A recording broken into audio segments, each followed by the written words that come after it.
Tebboune ferme la porte à Marine Le Pen, le gouvernement français fragilisé par ta puissance. Assalamu alaikum wa rahmatullahi wa barakatuh.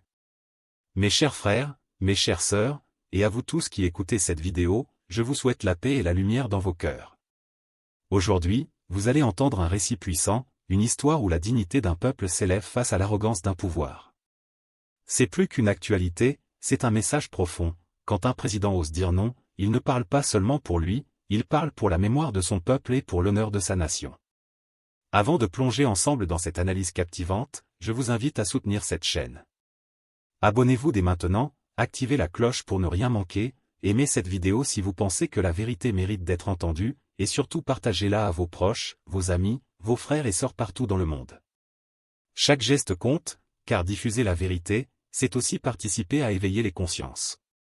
Restez bien attentifs, car ce que vous allez découvrir aujourd'hui va au-delà de la politique, c'est une leçon de dignité, un signal envoyé à la France, et peut-être le signe d'un monde qui bascule.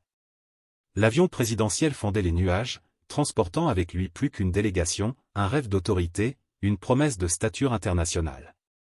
Marine Le Pen, fraîchement installée dans la lumière du pouvoir, voyait en Alger la scène parfaite pour montrer qu'elle pouvait redessiner les liens entre la France et l'Algérie, cette ancienne colonie devenue partenaire incontournable, mais aussi plaie jamais refermée.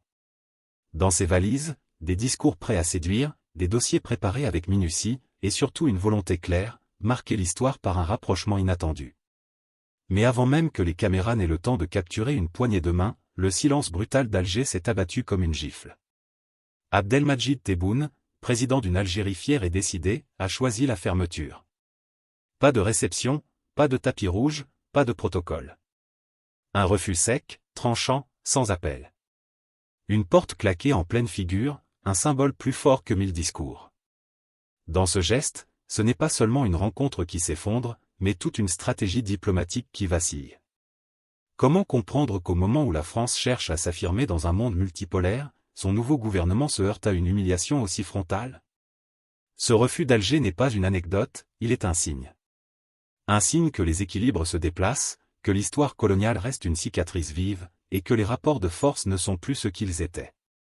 Qu'est-ce que cela dit de la France d'aujourd'hui, de son image à l'étranger, de la fragilité de ses alliances?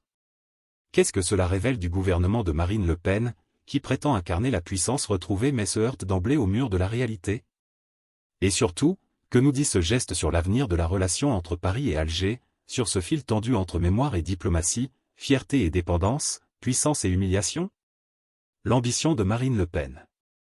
L'arrivée de Marine Le Pen au pouvoir fut pour ses partisans un moment de rupture et pour ses adversaires un basculement inquiétant. Après des décennies d'opposition, après avoir forgé sa carrière dans l'ombre de son père puis dans la lumière d'une France en quête de repères, elle avait finalement accédé aux plus hautes fonctions. Mais ce couronnement n'était que le début d'un combat plus complexe, celui de la crédibilité. Car en politique, le pouvoir ne s'affirme pas uniquement à l'intérieur des frontières, il se teste d'abord à l'international. Aux yeux du monde, un dirigeant ne se mesure pas à ses promesses de campagne, mais à sa capacité à exister sur la scène mondiale, à convaincre les autres chefs d'État, à imposer un respect tangible dans un jeu de force impitoyable. Pour Marine Le Pen, habituée à incarner une contestation nationale, c'était une mue brutale, passer du rôle d'opposante populiste à celui de chef d'État attendu sur tous les fronts. Son discours reposait sur 3 piliers constants, répétés jusqu'à l'obsession, la souveraineté, l'immigration et l'Algérie. La souveraineté, parce qu'elle voulait incarner une France indépendante, libérée des chaînes bruxelloises et des tutelles étrangères. L'immigration, parce que c'était le terrain sur lequel elle avait bâti sa base électorale, en promettant fermeté et contrôle. Et enfin l'Algérie, parce que ce pays incarne tout à la fois un voisin, un partenaire énergétique crucial, et un fantôme historique qui hante encore les mémoires. Dans les mots de Marine Le Pen, Alger devait redevenir une capitale avec laquelle la France traitait d'égal à égal, mais sur laquelle Paris imposerait désormais un discours de fermeté. Elle voulait montrer que le temps des repentances éternelles était terminé, que la France ne devait plus marcher la tête basse face à son ancienne colonie. En ce sens, une visite officielle en Algérie aurait représenté un double triomphe, affirmer sa stature internationale et envoyer un signal clair à son électorat qu'elle n'avait pas renié ses engagements. Alger était donc une étape stratégique, presque incontournable. Sur le plan économique, parce que l'Algérie reste un fournisseur clé d'hydrocarbures à l'heure où l'Europe cherche à réduire sa dépendance au gaz russe. Sur le plan migratoire, parce que les flux humains entre les deux rives de la Méditerranée continuent d'alimenter un débat brûlant en France. Et sur le plan symbolique, parce qu'aucune présidence française ne peut ignorer le poids de l'Algérie dans l'imaginaire national. Réussir Alger, c'était réussir sa première grande épreuve diplomatique. C'était afficher au monde entier que Marine Le Pen pouvait dompter l'histoire, dialoguer avec un pays longtemps en opposition et affirmer son autorité. Elle espérait même, par ce voyage, consolider une image de dirigeante pragmatique, capable de dépasser les blessures du passé pour bâtir un futur d'intérêt partagé. Mais la réalité était autrement plus complexe, et les faiblesses nombreuses. L'image de Marine Le Pen en Algérie était loin d'être neutre, héritière d'un parti dont les racines plongent dans une mémoire coloniale douloureuse, elle suscitait d'emblée méfiance et rejet. Son nom portait une charge symbolique difficile à effacer, celui d'une France qui, aux yeux de beaucoup d'Algériens, avait toujours refusé de regarder en face son passé. Même sa tentative de « dédiabolisation » ne suffisait pas à gommer l'empreinte idéologique de son parcours.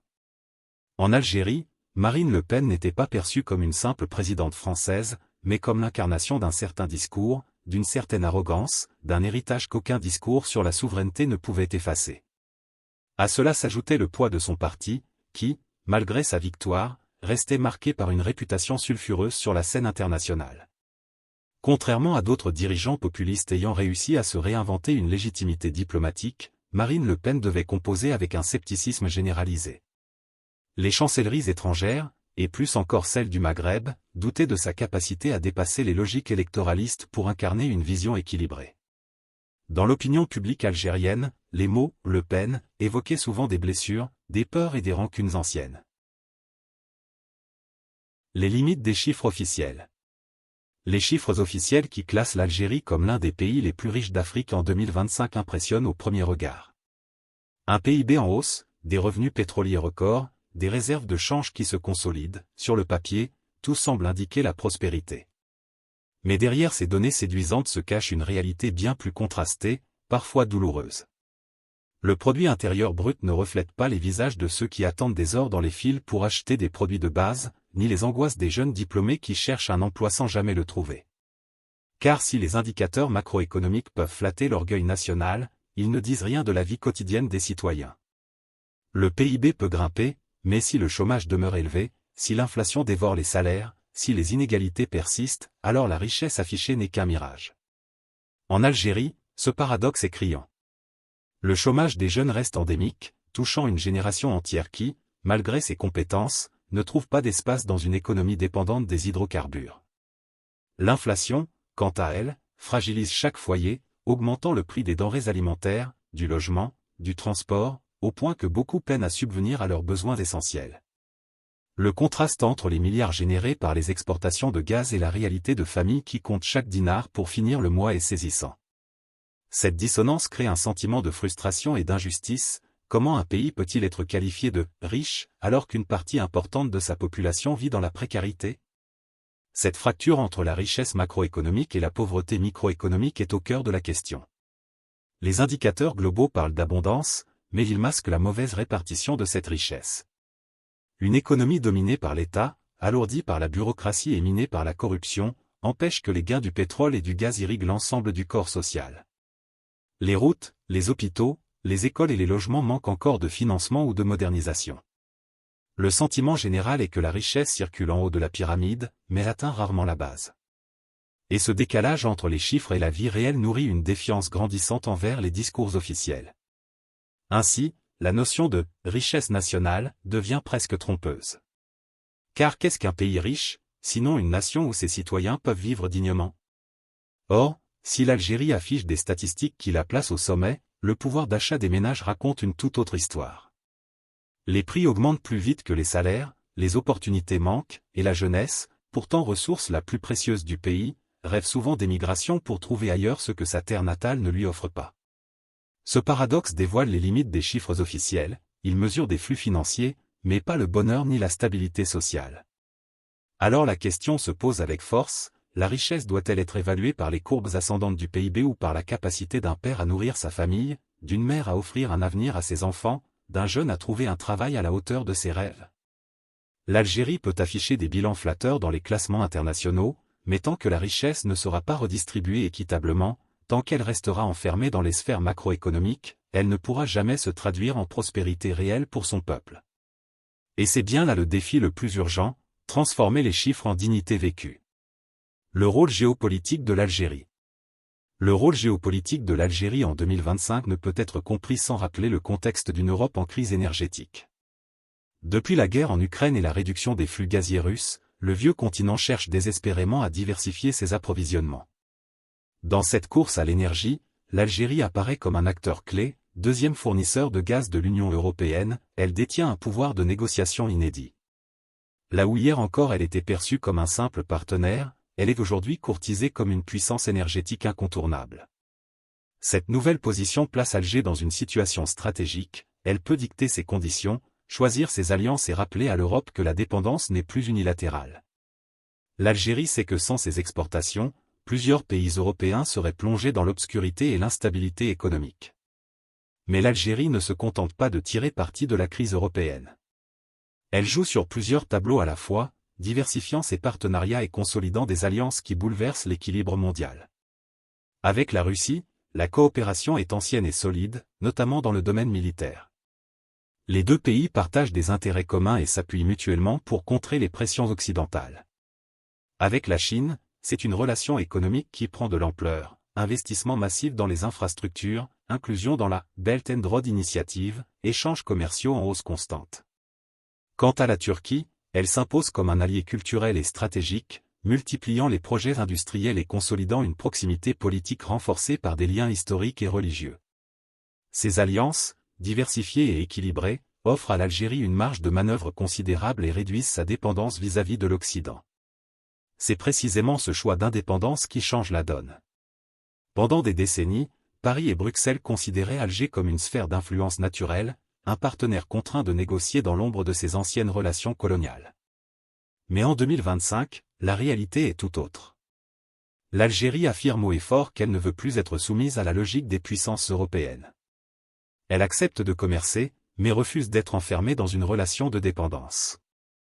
En rejetant certaines conditions imposées par Paris ou Bruxelles, Alger envoie un message clair, sa souveraineté n'est pas négociable. Ce basculement est d'autant plus marquant qu'il résonne comme une revanche historique, une manière pour l'Algérie de rappeler qu'elle n'est plus l'ancienne colonie, mais une puissance capable de dire non. Ce positionnement renforce également son image auprès des autres pays africains et du monde arabe. L'Algérie devient un modèle d'indépendance, une nation qui ose se libérer de l'emprise occidentale pour tracer sa propre voie. Dans un contexte où de nombreux pays africains contestent encore l'influence française, le choix algérien fait figure d'exemple et redessine les rapports de force. Ainsi, le rôle géopolitique de l'Algérie ne se limite pas à fournir du gaz à l'Europe. Il consiste à utiliser cette ressource comme un levier pour bâtir une diplomatie souveraine, multipolaire et respectée. En définitive, l'Algérie de 2025 n'est plus un simple acteur régional, mais une puissance énergétique et diplomatique au carrefour de l'Afrique, de l'Europe et du monde arabe. Son refus de céder aux pressions de Paris et de Bruxelles incarne une mutation profonde, celle d'un pays qui ne veut plus subir l'histoire, mais la façonner. La question qui reste en suspens est de savoir si cette stratégie pourra se traduire par un véritable développement interne ou si elle restera cantonnée au jeu des puissances. Les limites des chiffres officiels. Les chiffres officiels qui classent l'Algérie comme l'un des pays les plus riches d'Afrique en 2025 impressionnent au premier regard. Un PIB en hausse, des revenus pétroliers records, des réserves de change qui se consolident, sur le papier, tout semble indiquer la prospérité. Mais derrière ces données séduisantes se cache une réalité bien plus contrastée, parfois douloureuse. Le produit intérieur brut ne reflète pas les visages de ceux qui attendent des heures dans les files pour acheter des produits de base, ni les angoisses des jeunes diplômés qui cherchent un emploi sans jamais le trouver. Car si les indicateurs macroéconomiques peuvent flatter l'orgueil national, ils ne disent rien de la vie quotidienne des citoyens. Le PIB peut grimper, mais si le chômage demeure élevé, si l'inflation dévore les salaires, si les inégalités persistent, alors la richesse affichée n'est qu'un mirage. En Algérie, ce paradoxe est criant. Le chômage des jeunes reste endémique, touchant une génération entière qui, malgré ses compétences, ne trouve pas d'espace dans une économie dépendante des hydrocarbures. L'inflation, quant à elle, fragilise chaque foyer, augmentant le prix des denrées alimentaires, du logement, du transport, au point que beaucoup peinent à subvenir à leurs besoins essentiels. Le contraste entre les milliards générés par les exportations de gaz et la réalité de familles qui comptent chaque dinar pour finir le mois est saisissant. Cette dissonance crée un sentiment de frustration et d'injustice. Comment un pays peut-il être qualifié de « riche » alors qu'une partie importante de sa population vit dans la précarité? Cette fracture entre la richesse macroéconomique et la pauvreté microéconomique est au cœur de la question. Les indicateurs globaux parlent d'abondance, mais ils masquent la mauvaise répartition de cette richesse. Une économie dominée par l'État, alourdie par la bureaucratie et minée par la corruption, empêche que les gains du pétrole et du gaz irriguent l'ensemble du corps social. Les routes, les hôpitaux, les écoles et les logements manquent encore de financement ou de modernisation. Le sentiment général est que la richesse circule en haut de la pyramide, mais atteint rarement la base. Et ce décalage entre les chiffres et la vie réelle nourrit une défiance grandissante envers les discours officiels. Ainsi, la notion de « richesse nationale » devient presque trompeuse. Car qu'est-ce qu'un pays riche, sinon une nation où ses citoyens peuvent vivre dignement? Or, si l'Algérie affiche des statistiques qui la placent au sommet, le pouvoir d'achat des ménages raconte une toute autre histoire. Les prix augmentent plus vite que les salaires, les opportunités manquent, et la jeunesse, pourtant ressource la plus précieuse du pays, rêve souvent d'émigration pour trouver ailleurs ce que sa terre natale ne lui offre pas. Ce paradoxe dévoile les limites des chiffres officiels, il mesure des flux financiers, mais pas le bonheur ni la stabilité sociale. Alors la question se pose avec force, la richesse doit-elle être évaluée par les courbes ascendantes du PIB ou par la capacité d'un père à nourrir sa famille, d'une mère à offrir un avenir à ses enfants, d'un jeune à trouver un travail à la hauteur de ses rêves? L'Algérie peut afficher des bilans flatteurs dans les classements internationaux, mais tant que la richesse ne sera pas redistribuée équitablement, tant qu'elle restera enfermée dans les sphères macroéconomiques, elle ne pourra jamais se traduire en prospérité réelle pour son peuple. Et c'est bien là le défi le plus urgent, transformer les chiffres en dignité vécue. Le rôle géopolitique de l'Algérie. Le rôle géopolitique de l'Algérie en 2025 ne peut être compris sans rappeler le contexte d'une Europe en crise énergétique. Depuis la guerre en Ukraine et la réduction des flux gaziers russes, le vieux continent cherche désespérément à diversifier ses approvisionnements. Dans cette course à l'énergie, l'Algérie apparaît comme un acteur clé, deuxième fournisseur de gaz de l'Union européenne, elle détient un pouvoir de négociation inédit. Là où hier encore elle était perçue comme un simple partenaire, elle est aujourd'hui courtisée comme une puissance énergétique incontournable. Cette nouvelle position place Alger dans une situation stratégique, elle peut dicter ses conditions, choisir ses alliances et rappeler à l'Europe que la dépendance n'est plus unilatérale. L'Algérie sait que sans ses exportations, plusieurs pays européens seraient plongés dans l'obscurité et l'instabilité économique. Mais l'Algérie ne se contente pas de tirer parti de la crise européenne. Elle joue sur plusieurs tableaux à la fois, diversifiant ses partenariats et consolidant des alliances qui bouleversent l'équilibre mondial. Avec la Russie, la coopération est ancienne et solide, notamment dans le domaine militaire.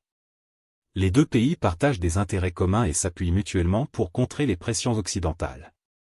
Avec la Chine, c'est une relation économique qui prend de l'ampleur, investissement massif dans les infrastructures, inclusion dans la Belt and Road Initiative, échanges commerciaux en hausse constante.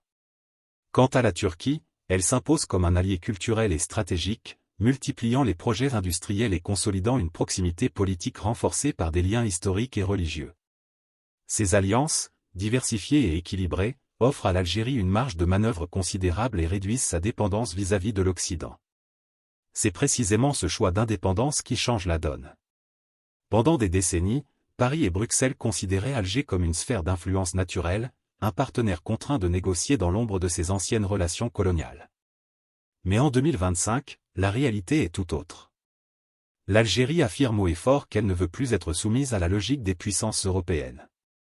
Elle accepte de commercer, mais refuse d'être enfermée dans une relation de dépendance. En rejetant certaines conditions imposées par Paris ou Bruxelles, Alger envoie un message clair, sa souveraineté n'est pas négociable. Ce basculement est d'autant plus marquant qu'il résonne comme une revanche historique, une manière pour l'Algérie de rappeler qu'elle n'est plus l'ancienne colonie, mais une puissance capable de dire non.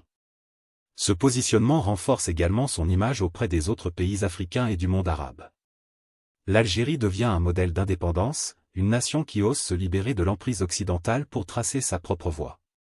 Dans un contexte où de nombreux pays africains contestent encore l'influence française, le choix algérien fait figure d'exemple et redessine les rapports de force. Ainsi, le rôle géopolitique de l'Algérie ne se limite pas à fournir du gaz à l'Europe. Il consiste à utiliser cette ressource comme un levier pour bâtir une diplomatie souveraine, multipolaire et respectée. En définitive, l'Algérie de 2025 n'est plus un simple acteur régional, mais une puissance énergétique et diplomatique au carrefour de l'Afrique, de l'Europe et du monde arabe. Son refus de céder aux pressions de Paris et de Bruxelles incarne une mutation profonde, celle d'un pays qui ne veut plus subir l'histoire, mais la façonner. La question qui reste en suspens est de savoir si cette stratégie pourra se traduire par un véritable développement interne ou si elle restera cantonnée au jeu des puissances. Mais une chose est certaine, le rôle géopolitique de l'Algérie est désormais incontournable, et l'Europe, fragilisée, n'a d'autre choix que de le reconnaître. Une fierté nationale et symbolique. Pour beaucoup d'Algériens, apprendre que leur pays est classé en 2025 comme le plus riche d'Afrique a résonné comme une victoire longtemps attendue. Ce n'était pas seulement un chiffre sur un tableau économique, mais un symbole de dignité retrouvée. Dans les cafés, dans les rues, sur les réseaux sociaux, ce classement a suscité un sentiment d'orgueil national. Certains y ont vu la confirmation que les sacrifices des générations passées n'avaient pas été vains. D'autres ont ressenti comme une revanche face aux humiliations accumulées, une réponse aux doutes et aux préjugés qui ont longtemps collé à l'image du pays. Ce classement n'est pas seulement perçu comme une mesure de richesse, il devient une proclamation de puissance, une manière de dire au monde entier que l'Algérie est debout et qu'elle compte. Cette fierté puise ses racines dans une mémoire historique douloureuse, celle de la colonisation. Pendant plus d'un siècle, l'Algérie a été soumise à la domination étrangère, ses ressources pillées, son peuple opprimé. La guerre de libération, avec ses martyrs et ses souffrances, reste une plaie ouverte mais aussi une source de fierté indestructible. Dans ce contexte, voir l'Algérie occuper la première place du continent sur le plan économique prend une dimension symbolique, c'est l'ancienne colonie qui, malgré toutes les tentatives de domination et de marginalisation, s'élève au-dessus de ses anciens oppresseurs. Cette revanche est silencieuse mais puissante, elle se lit dans les regards et les discours des Algériens qui rappellent que leur pays, autrefois écrasé, impose désormais sa voix sur la scène africaine et mondiale. Ce sentiment de revanche ne se limite pas à l'histoire coloniale. Il s'inscrit aussi dans un contexte contemporain où l'Algérie est souvent perçue à travers des prismes réducteurs, instabilité politique, dépendance énergétique, contestation sociale. En se voyant qualifiée de nation la plus riche d'Afrique, beaucoup de citoyens ressentent que l'image de leur pays est enfin réhabilitée. C'est comme si l'Algérie avait réussi à transformer ses stigmates en force, à retourner les critiques pour les transformer en reconnaissance internationale. Ce classement devient alors un instrument de fierté nationale, un drapeau symbolique brandi face au reste du monde. Mais au-delà de l'économie, ce classement est aussi interprété comme une affirmation d'identité et de souveraineté. L'Algérie ne veut pas être seulement riche en chiffres, elle veut être respectée dans ses choix, indépendante dans ses décisions, libre de tracer sa route sans tutelle étrangère. Les Algériens voient dans ce nouveau statut une confirmation que leur pays peut se tenir debout face aux grandes puissances, qu'il peut dire non aux pressions et oui à ses propres intérêts. Cette souveraineté assumée n'est pas qu'un enjeu politique, elle est profondément symbolique. Elle rappelle que la richesse d'un peuple n'est pas seulement mesurée par ses ressources naturelles ou son PIB, mais aussi par sa capacité à défendre son honneur et son indépendance. Ainsi, le classement de l'Algérie comme pays le plus riche d'Afrique en 2025 est vécu comme bien plus qu'une statistique économique. C'est un événement qui ravive la mémoire collective, qui résonne comme une revanche sur l'histoire coloniale, et qui renforce la conviction que l'Algérie a un rôle central à jouer dans le monde. Entre fierté, mémoire et souveraineté, ce moment symbolique marque une étape importante dans la construction de l'identité nationale. L'Algérie n'est plus seulement un pays qui se relève, c'est un pays qui affirme sa puissance et qui exige d'être respecté. Au-delà de l'économie, une lecture spirituelle. Au-delà des chiffres, des classements et des courbes économiques, une vérité s'impose, la richesse matérielle, aussi impressionnante soit-elle, ne suffit pas sans justice sociale. Un pays peut être déclaré le plus riche de son continent et pourtant, si cette abondance n'irrigue pas le quotidien de ses citoyens, elle devient un mirage. Le Coran rappelle avec force que les biens de ce monde ne sont qu'une épreuve, sachez que vos biens et vos enfants ne sont qu'une tentation, et qu'auprès d'Allah est une énorme récompense, Sourate 8, verset 28. La richesse n'est donc pas une fin en soi, mais un test pour mesurer la capacité d'un peuple à rester équitable, solidaire et fidèle à ses valeurs. Sans justice dans la répartition, sans équité dans les opportunités, la prospérité se transforme en fardeau, en source de division et de frustration. Dans la sagesse islamique, la vraie richesse n'est pas celle des coffres remplis ou des barils de pétrole exportés. Elle réside dans la dignité de l'homme, dans sa foi et dans sa capacité à vivre dans la droiture. Le prophète a dit, « La richesse ne réside pas dans l'abondance des biens, mais la richesse est celle de l'âme », rapporté par Al-Bukhari et Muslim.